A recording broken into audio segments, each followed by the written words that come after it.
Pag-uusapan pa natin ang SMS scams kasama si Mobile Journal Marymon Reyes.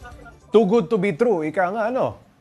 Marymon, ano ang nangyari kay Andrew? Na-wave naman ba ang higit 100,000 pesos na naloko sa kanya? Pops J, ngayon kasi kausap niya yung pinakabangko at so far floating pa raw yung charges ng over halos 100,000 pesos yung magiging charge sa kanya sa credit card. So chances are hihintayin nila sana mag-fall off daw itong mga charge na sa kanyang credit card. Pero if hindi, malaking abala pa kasi ipapadispute niya pa ulit ito, magpa-file siya ng report para nga sana maibalik sa kanya yung na-charge. Pero if hindi, malas na lang mag-charge sa credit card niya yung 100,000 pesos.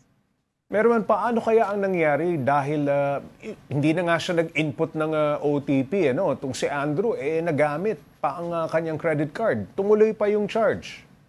Yun nga, Pops J, ang nasabi sa atin ng eksperto ay doon sa value chain kung saan natatransmit yung messages, yung OTP, papunta doon sa mismong bangko, possibly daw may nadidiscover na itong mga cyber criminals na paraan para makuha agad yung o ma-push through yung transaction nang hindi kailangang magpasok ng OTP. Pero nung nakausap naman ni Andrew itong bangko, ang tinanong din sa kanya agad ay, hindi niya ba daw talaga in-input yung OTP? So if hindi, possibly may namimik daw na paraan o nahanap na ibang way or alternatives itong mga kriminal para nga masiguro na either doon sa link or sa ibang mga impormasyon na nilagay lang ni Andrew sa website na kanyang binuksan ay nakuha na yung access sa kanyang banking.